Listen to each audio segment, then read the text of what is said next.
नमस्ते। चलिए शुरू करते हैं हमारी आज की कक्षा। और आज की कक्षा का हमारा जो शीर्षक है वो है चंद्रगुप्त। तो चंद्रगुप्त जयशंकर प्रसाद जी का ऐतिहासिक नाटक है, ये हम जानते हैं। हमने इस पर भी बात की है कि जो जयशंकर प्रसाद है उनके नाटक ऐतिहासिक नाटक होते हैं। तो ऐसा भी नहीं है कि जयशंकर प्रसाद से पहले ऐतिहासिक नाटकों की रचना किसी ने की नहीं, ऐतिहासिक नाटकों की रचना की है।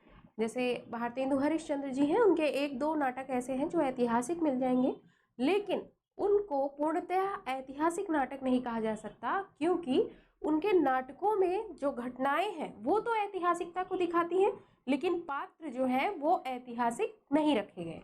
इसलिए हम जयशंकर प्रसाद जी को सबसे पहला ऐतिहासिक नाटककार मानते हैं। अब जयशंकर प्रसाद जी ने जो नाटक लिखे वो ऐतिहासिक नाटक ही क्यों लिखे, ये अपनी भूमिका में खुद ही लिखते हैं। जयशंकर प्रसाद जी अपने नाटक की भूमिका में लिखते हैं कि अगर किसी राष्ट्र को आगे बढ़ाना है, अगर किसी राष्ट्र को आगे बढ़ाना है तो उसके लिए अतीत का गहरा संधान होना चाहिए। ठीक है, अतीत का गहरा संधान करना चाहिए, क्योंकि वहीं से भविष्य के लिए हमको उपयोगी संकेत मिलते हैं। तो ये जयशंकर प्रसाद जी ने खुद कहा है अपने नाटक की भूमिका में। उन्होंने ऐतिहासिक नाटक इसलिए रखे क्योंकि जो भविष्य है उसके लिए उपयोगी संकेत मिलते हैं। कहाँ से? अतीत से। ऐसा जयशंकर प्रसाद जी का कहना है। ठीक है, अब बात करें अगर चंद्रगुप्त नाटक के, तो चंद्रगुप्त नाटक जो है उसमें जो कब लिखा गया? 1931 में। ठीक है, तो उस समय क्या था? उस समय भी अंग्रेजों का शासन था। ठीक है, हम सभी जानते हैं एक संघर्ष चल रहा था कि देश को आज़ाद कराना है ना। अंग्रेजों के बीच और भारतीयों के बीच संघर्ष था। और जब ये 1931 में ये नाटक लिखा जा रहा है, तो जो नाटक लिखा गया चंद्रगुप्त के ऊपर, तो उसमें भी क्या रखा गया? 327 से 227 से 305 ईसा पूर्व का समय रखा गया। उसको ही लेकर इसमें भी रचनाएं, जो घटनाएं रखी गई वही घटनाएं रखी गई। क्यों? क्योंकि जो 227 से 305 ईसा पूर्व का समय था वो नंद वंश का समय था। उसी समय वैदिक धर्म जो था अपना वो भी कमजोर हो रहा था, और जो यवनों का आक्रमण है वो भी भारत पर शुरू हो गया था। तो जयशंकर प्रसाद जी इन घटनाओं के माध्यम से, जो हमारी ऐतिहासिक घटनाएं हैं, जो हमारे इतिहास में अतीत में घट चुकी हैं, इन घटनाओं के माध्यम से वर्तमान में भारतीयों के मन में चेतना जागृत करना चाहते थे। ठीक है, तो इसलिए इन्होंने चंद्रगुप्त नाटक लिखा। अब एक बिंदु और है, जो जयशंकर प्रसाद जी थे वो खुद ही स्पष्ट करते हैं कि उनके नाटक रंगमंच के लिए नहीं बने हैं। उनको रंगमंच से ज्यादा लगाव नहीं था, क्योंकि रंगमंच पर नाटक खूब अभिनय किए जा रहे थे। मैंने आपको ध्रुव स्वामिनी के लिए बताया कि इनके 3 प्रमुख नाटक हैं, स्कंदगुप्त, चंद्रगुप्त और ध्रुव स्वामिनी। ठीक है, तो इनमें से जो ध्रुव स्वामिनी है वो नाटक सबसे ज्यादा क्या है, अभिनय की दृष्टि से ख्याति मिली है ध्रुव स्वामिनी नाटक को। अब चंद्रगुप्त और स्कंदगुप्त या और भी इनके जो अन्य नाटक हैं, अगर बात उनकी करेंगे तो आप ये समझिए कि इन्होंने खुद क्यों स्पष्ट किया। इन्होंने कहा कि अगर मेरे नाटकों के लिए रंगमंच कोई उपयोग करना चाहता है या मेरे नाटक का मंचन करना चाहता है, तो 3 चीजें आवश्यक है। क्या क्या? इन्होंने कहा पहला विषय तो ये होना चाहिए कि जो पाठक हो और जो प्रेक्षक हो वो कैसा हो? वो रुचिपूर्ण हो, क्योंकि एक नाटक में इनके कई अंक हैं, एक नाटक में एक अंक में इनके दृश्य हैं, ठीक है, गीत हैं बहुत सारे। तो पहला तो कारण ये बताया कि भाई धैर्य होना चाहिए, जो नाटक देखने जाएगा उसके भी और उसके हृदय में भी, और जो नाटक मंचन करेगा उसके में भी धैर्य की अनिवार्यता है। दूसरा इन्होंने कहा कि आर्थिक स्थिति मजबूत होनी चाहिए। अब आर्थिक स्थिति से नाटक का क्या लेना देना भाई? है, बिल्कुल है, क्योंकि इनके जो नाटक है, अब चंद्रगुप्त की बात करें तो इनमें कहीं राजा महाराजाओं और रानी राजकुमार ऐसे लोगों का दृश्य है। तो अब राजा होंगे तो उनके लिए आभूषण आपको लेने होंगे, ठीक है, और जो है अच्छे कपड़े अच्छे वस्त्र लेने होंगे ताकि ये आपको देख के पता लगे कि हाँ ये राजा है, ठीक है, ये राजकुमारी है, ये रानी है। तो इसलिए इन्होंने कहा कि आर्थिक स्थिति मजबूत होनी चाहिए। दूसरा इन्होंने कहा कि कुशल और दक्ष अभिनेता होना चाहिए। कुशल और दक्ष अभिनेता का मतलब कि अगर कोई चंद्रगुप्त का अभिनय करेगा तो क्या कोई मरियल सा आदमी चंद्रगुप्त बन सकता है? नहीं बन सकता, क्योंकि चंद्रगुप्त तो भाई सम्राट था, और गुप्त वंश को तो हम लोग कहते हैं कि ये इतिहास का स्वर्ण युग है। इनके पिताजी जो थे वो भारत के नेपोलियन कहे जाते हैं, समुद्रगुप्त। तो ऐसे वैसे आदमी तो चंद्रगुप्त बन नहीं सकते। उसके लिए क्या होना चाहिए? उसके लिए अभिनेता का कुशल और दक्ष होना अनिवार्य है। ये तो हो गई चंद्रगुप्त नाटक से जो इससे संबंधित विषय है, कुछ महत्वपूर्ण बिंदु वो मैंने आपको बताया। चलिए अब देखते हैं नाटक के विषय में।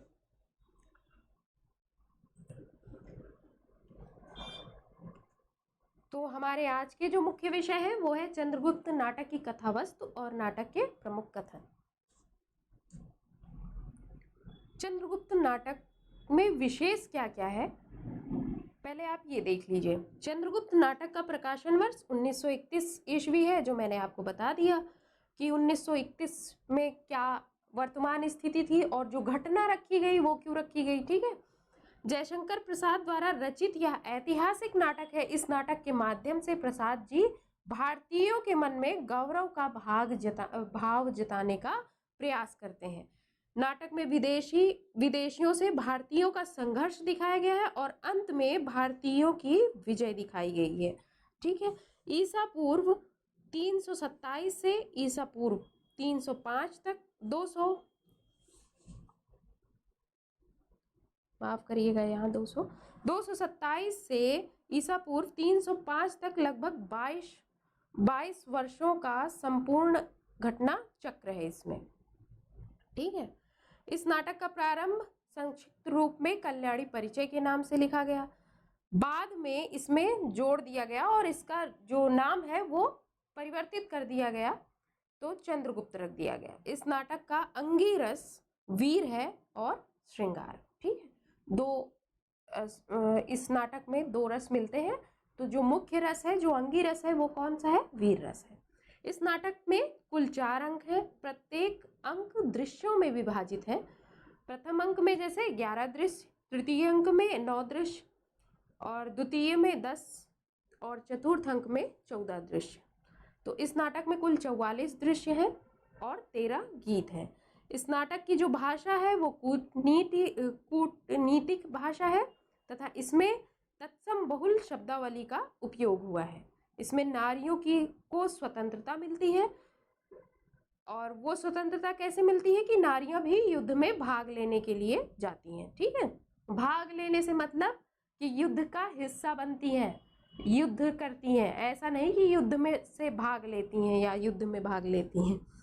मंचीय दृष्टि से यह नाटक अधिक सफल नहीं है। मैंने बताया आपको कि क्यों सफल नहीं है। और इस नाटक के जो है वो 3 मुख्य अंग है। एक है भारत पर 3 मुख्य घटना है एक तरीके से। भारत पर सिकंदर का आक्रमण, दूसरी है सिकंदर और पोरस की संधि, नंद वंश के स्थान पर मौर्य वंश का राज्याभिषेक इस नाटक के मुख्य दृश्य है। मतलब इन्हीं मुख्य दृश्यों के इर्द गिर्द ये नाटक जो है चलती रहती है, ठीक है। पुरुष पात्र इसमें 19 है, जिसमें 12 मुख्य पात्र हैं। चंद्रगुप्त जो है वो चंद्रगुप्त नाटक में धीरोदात्त नायक है। अब धीरोदात्त, धीर ललित, ये सब नायक की जो विशेषता है इस पर हम अलग कक्षा में बात करेंगे, ठीक है। जिसमें साहस, आत्मविश्वास और निर्भीकता आदि के गुण हैं। अंत में वह मगध ही नहीं संपूर्ण भारतवर्ष का सम्राट बनता है। ठीक। चाणक्य मुख्य पात्र के रूप में नाटक में आता है। इसमें दूरदर्शिता है, सतर्कता है और गंभीरता आदि के गुण हैं चाणक्य में। ठीक है। सिंहरण अलका का प्रेमी तथा मालवगढ़ का प्रमुख, यह राष्ट्रीय भावना से ओतप्रोत है। पर्वतेश्वर यहाँ जो है वो पोरस के लिए यूज किया गया है। पर्वतेश्वर पंजाब का राजा है जो अकेले सिकंदर से युद्ध करता है, यह पोरस नाम से जाना जाता है। फिर है नंद, मगध सम्राट कल्याणी का पिता, भोगी विलासी शासक। एक स्टार प्लस पे नाटक आता था चंद्रगुप्त मौर्य, वो इसी से प्रेरित था। ठीक है, जो जयशंकर प्रसाद जी का नाटक है उनसे प्रेरित था। राक्षस मगध का अमात्य, वररुचि कात्यायन, ये कौन थे? मगध के अमात्य थे। शकटार मगध का मंत्री था। अंभीक तक्षशिला का राजकुमार। सिकंदर ग्रीक विजेता। फिलिप्स सिकंदर का क्षत्रप। मौर्य सेनापति चंद्रगुप्त का पिता। इनेसा क्रिटीज सिकंदर का सहचर। देवबल नाग दत्तगढ़ मुख्य मालव गणतंत्र के पदाधिकारी थे। फिर सार्वटियस मेगास्थनीज यवनदूत थे ये दोनों। गांधार नरेश अंबिक का पिता। सेल्यूकस सिकंदर का सेनापति और दंडायन एक तपस्वी था। इतने सारे पात्र हैं। इतने सारे पात्रों के साथ मंचन कैसे होगा? उसमें फिर तो बिल्कुल जाहिर सी बात है कि समय भी होगा भाई, समय तो लगेगा ही। और दूसरा, आर्थिक स्थिति मजबूत होनी ही चाहिए। और स्त्री पात्र इसमें 9 हैं, जिनमें से 5 स्त्री पात्र मुख्य हैं। इधर कौन कौन मुख्य था? चाणक्य मुख्य थे, चंद्रगुप्त मुख्य थे, सिंहरण, ठीक है, पर्वतेश्वर, नंद और इनके पिता शकटार, ये सारे मुख्य थे। स्त्री पात्र इसमें 9 हैं, जिनमें से 5 मुख्य हैं। अलका गांधार नरेश की पुत्री तथा अंबिक की बहन, यह राष्ट्र प्रेमी और साहसी है। सुवासनी शकटार की कन्या और राक्षस की प्रेमिका। कल्याणी मगध की राजकुमारी। लीला कल्याणी की सहेलियां। मालविका सिंधु देश की राजकुमारी। कार्नेलिया सेल्यूकस की पुत्री, बाद में चंद्रगुप्त से विवाह होता है। मौर्य पत्नी चंद्रगुप्त की माता। एलिस कार्नेलिया की सहेली। अब देखते हैं इसका कथासार। प्रथम अंक 11 दृश्य है। प्रथम अंक में नाटक का प्रारंभ तक्षशिला के गुरुकुल में युवकों के पारस्परिक वार्तालाप से होता है। मतलब 2 युवक हैं जो आपस में बातचीत करते हुए प्रवेश करते हैं, जहां चाणक्य, सिंहरण, अंबिक, अलका और चंद्रगुप्त उपस्थित हैं। ठीक है। अंबिक और चंद्रगुप्त में क्या होता है? संघर्ष होता है, युद्ध नहीं होता, संघर्ष होता है। और अंबिक पराजित होकर चला जाता है। फिर चाणक्य के कहने पर जो चंद्रगुप्त है, मगध, और अलका के कहने पर, चाणक्य के कहने पर चंद्रगुप्त कहाँ जाता है? मगध। और अलका के कहने पर सिंहरण गांधार छोड़कर चला जाता है। इस अंक में मुख्य रूप से चंद्रगुप्त की सहायता से चाणक्य का नंदकुल के सर्वनाश की योजना बनाना, सीमा प्राप्ति की ओर प्रस्थान करना, प्रतिपक्षी अंबिक का सिंधु तट पर विरोध, दंडायन के आश्रय में दोनों पक्षों के लोगों का एकत्र होना, दंडायन की प्रशंसा से चंद्रगुप्त का सम्मान तथा मगध से लेकर गांधार तक की राजनीतिक स्थिति की प्रतिष्ठा की कथा का वर्णन हुआ है। प्रथम अंक में इतने दृश्य दिखाए गए हैं। 11 दृश्यों में ये पूरा दिखाया गया है। पहले दृश्य में प्रवेश करते हैं 2 युवक वार्तालाप करते हुए। दूसरे फिर चाणक्य और जहाँ पहले से ही चाणक्य, सिंहरण, अंबिक, अलका ये सब उपस्थित होते हैं। फिर जो अंबिक है और चंद्रगुप्त होता है उनमें संघर्ष होता है। फिर चाणक्य के कहने पर चंद्रगुप्त मगध जाता है और अलका के कहने पर सिंहरण गांधार छोड़कर चला जाता है। ठीक है। अब इस अंक में दिखाया गया कि चाणक्य की सहायता से चंद्रगुप्त कैसे योजना बनाता है नंद वंश के सर्वनाश की। ठीक है। द्वितीय अंक में 10 दृश्य हैं। इस अंक में पश्चिमोत्तर सीमा पार की राजनीतिक सुव्यवस्थिति को स्पष्ट रूपरेखा में देखा जा सकता है। ठीक है, दुराचारी फिलिप्स के चंगुल से कार्नेलिया फिलिप्स, कोई वो टीवी वाला फिलिप्स नहीं, फिलिप्स तो कंपनी का नाम ऐसे ही महानुभावों के नाम से पड़ा है ना। दुराचारी फिलिप्स के चंगुल से कॉर्नेलिया का निकलना, सूझबूझ और अपरिमित शक्ति के आधार पर सिकंदर को नीचा दिखाने में सफलता, विदेशी सेना की स्थिति एवं युद्ध कला की जानकारी चाणक्य को मिलना, चंद्रगुप्त को दोनों गणतंत्रों का सेनापति बनाना आदि कई महत्वपूर्ण घटनाएं इसमें घटती हैं। और नाटक के इसी अंक में घायल सिकंदर को चंद्रगुप्त प्राणदान भी देता है। ठीक, इसको ध्यान रखिएगा आप। नाटक का तीसरे अंक का आरंभ विपाशा तट से होता है, जहां राक्षस चाणक्य के बनाए गए चक्र में फंस जाता है। ठीक है, और दूसरे दृश्य में चाणक्य पर्वतेश्वर को आत्महत्या से रोकता है, सिकंदर को अनुचरों के साथ नौका से वापस लौटाता है। ठीक है, चौथे दृश्य में राक्षस को एक चर के द्वारा पता लगा लेता है कौन, चंद्रगुप्त, कि चाणक्य उसको माया चक्र में फंसाकर मगध के विद्रोह में करने वाला है। ठीक है, पांचवें दृश्य में नंद सुवासिनी के साथ दुर्व्यवहार करता है, लेकिन समय पर आकर राक्षस उसे बचा लेता है, किसे, सुवासिनी को। छठे दृश्य में चाणक्य सकटार से मिलता है जो नंद से प्रतिशोध लेना चाहता है। सातवें दृश्य में मालविका नंद को चाणक्य का दिया पत्र और राक्षस की अंगूठी देती है। आठवें दृश्य में नंद के प्रति विद्रोह होता है। और नौवें दृश्य में जो चंद्रगुप्त है मगध का शासक बन जाता है। फिर आता है चतुर्थ अंक, इसमें कुल 14 दृश्य हैं। इस अंक में पर्वतेश्वर के प्राणों का अंत होता है तथा कल्याणी की आत्महत्या कर लेने से चंद्रगुप्त का राज्य निष्कंटक हो जाता है। चंद्रगुप्त की प्राण रक्षा करते हुए मालविका अपने प्राण दान देती है तथा उसकी हत्या कर राक्षस सेल्यूकस के यहाँ चला जाता है। चाणक्य की नीति से खिन्न होकर चंद्रगुप्त के माता पिता राज्य छोड़कर चले जाते हैं, जिससे चंद्रगुप्त और चाणक्य में मतभेद हो जाता है और चाणक्य भी राजमहल छोड़ देते हैं। ठीक है, अंत में चंद्रगुप्त को युद्ध में चाणक्य फिर से सिंहरण आकर मदद करते हैं, जिससे वो फिर से विजयी होता है। और अंत में कार्नेलिया और चंद्रगुप्त के साथ राक्षस और सुवासिनी का विवाह होता है, मतलब कार्नेलिया और चंद्रगुप्त का विवाह होता है और राक्षस और सुवासिनी का विवाह होता है।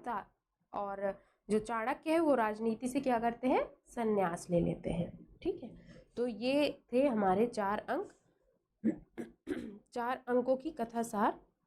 अब देखते हैं प्रमुख कथन क्या है। प्रमुख कथन है प्रथम अंक का, तुम कनक किरण के अंतराल में लुक छिप कर चलते हो क्यों। ये कौन कह रहा है, सुहासिनी। त्याग और क्षमा, तप व विद्या, तेज व सम्मान के लिए है, कौन कह रहा है, चाणक्य। अतीत सुखों के लिए सोच क्यों, अनागत भविष्य का भय क्यों, कौन कहता है, सिंहरण। मैं मगध का उद्धार चाहता हूं पर यवन लुटेरों की सहायता से नहीं, चंद्रगुप्त कहते हैं। मैं लेखक नहीं हूं, कात्यायन।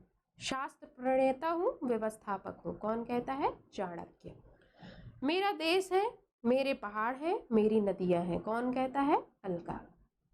विजय तृष्णा का अंत पराभाव में होता है। अलक्षेंद्र राजसत्ता सुव्यवस्थित से बढ़े तो बढ़ सकती है, केवल विजयों से नहीं, कौन कहता है, दंडायन। द्वितीय अंक, अरुण मधुमय देश हमारा, जहां पहुंच अनजान क्षितिज में मिलता एक सहारा, ये कौन कह रहा है, कॉर्नेलिया कह रही है। ठीक है, ये बहुत प्रसिद्ध पंक्तियां हैं, ये एनटीए पूछता है। ठीक है, इनमें से कोई एक पंक्ति तो पूछेगा। अभी हम इनके प्रश्नों को भी हल करेंगे, जो हमने भारतेंदु जी के जो नाटक देखे हैं और जो चंद्रगुप्त जयशंकर प्रसाद जी के जो नाटक हम देख रहे हैं, ठीक है, इन पर आधारित हम प्रश्न भी देखेंगे कि कैसे एनटीए इनसे प्रश्न पूछता है। तृतीय अंक, यह स्वप्नों का देश, यह त्याग व ज्ञान का पालना, अन्य देश मनुष्यों की जन्मभूमि है, यह मनुष्यता की जन्मभूमि है। कौन कह रहा है? कॉर्नेलिया कहती है चंद्रगुप्त से।